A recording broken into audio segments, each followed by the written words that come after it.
Atenció, atenció, Míriam Santamaria, molt bona tarda. Bona tarda. No havies portat mai... No.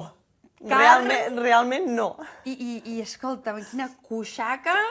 I escolta, això què és? Saps què és això? A mi no m'ho preguntis, que sóc fatal. Això és cabrit, lletó. Val. Això és xai, la cuixa de xai. I això, un Escolta, rodó... un rodó, goita com el tenim. Aquest, a més, Mira, ho veus? Aquest no està farcit, o sigui, és el Carn, rodó, carn, tal qual.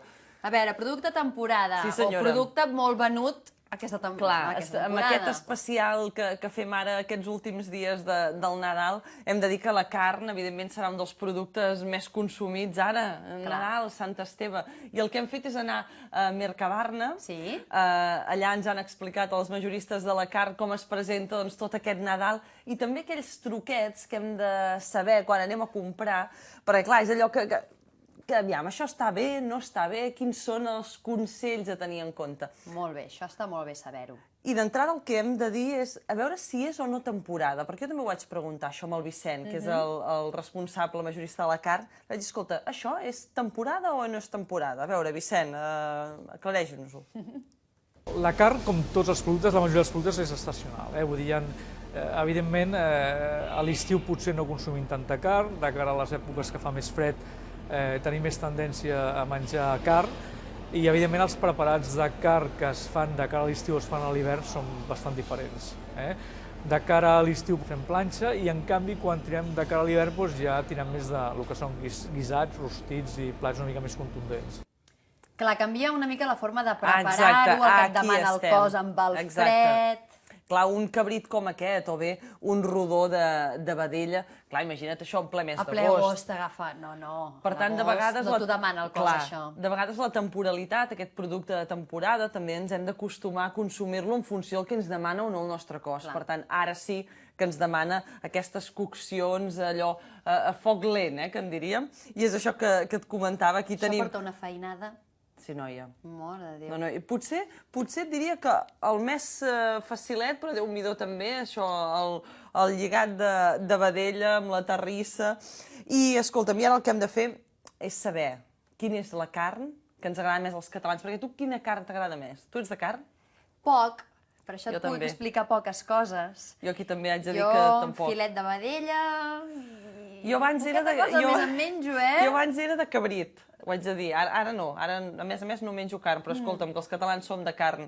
Aviam, Vicent, quina és la carn que més ens agrada? Per Nadal tenim per un costat el cabrit, que és un plat que ens agrada molt als catalans. Tenim per l'altre costat la carn de vedella. Com a vedella tenim des dels rostits, tenim el filet de vedella, tenim el roast beef de vedella. Després també tenim el xai, tenim les espatlles de xai, cuixes de xai, i després també tenim el latxal, que és el xai que només ha pres llet.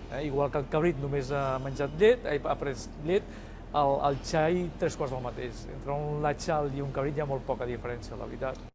Seria el cas dels productes que ens has portat avui, Exacte. Sí, aquest d'aquí és el que... Llet. Només ha pres llet, evidentment amb un pes més baix, evidentment, que el que podria tenir un xai. Sí, no, només cal comparar les cuixes. Clar, exacte. Més el pes aquest... Avui no podem tastar res, Avui no, avui tocar poc, però... Ara m'has fumut. No, però ara podrem tocar una mica per saber... A veure. Per saber si això és bo o no. Ara també en Vicenç ens dirà... Això dels trucs. Els truquets per saber si el lletó és bo o no. A veure si en Vicent ens dona aquests 4 consellets. Val. Som-hi. Primer, és molt important el color de la carn.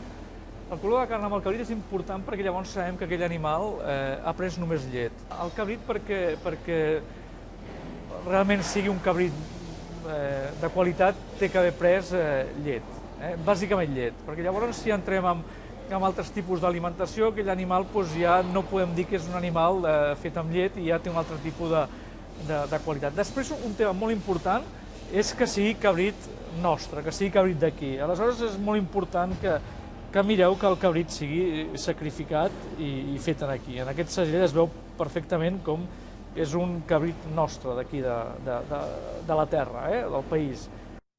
Aquest nostre també està certificat, em sembla. I tant, Aquí hi ha un segell. Aquí hi ha un segell I A veure si el veieu des de casa, el tenim aquí. A més, sí, en Vicent sempre ens deia que això ho heu de fer, que heu d'intentar mirar de les peces que vagi segellat. Per tant, i aquí també una de les altres coses que el Vicent ens explicava és que el lletó, evidentment, només ha pres llet, per tant, la seva carn és com una mica més blanquinosa. Si el que voleu és cabrit lletó, heu de mirar que no sigui gaire vermell, perquè en el cas que la tonalitat ja ens augmenti una mica més, significa que, a part de la llet, doncs ja ha pres, per exemple, més herba, o també el cereal, perquè clar, hem de dir que també prenen... I no és que no sigui dolent, no sigui bo, però canvia la qualitat que deia ell. Exacte, sí, no, perquè els dos... Sí, goita'l. Mira'l, aquí també, el segellet, el segell totalment identificatiu. Per tant, important que mireu que tingui aquest segell perquè sigui d'aquí, la carn que sigui blanca per constatar que ha pres llet,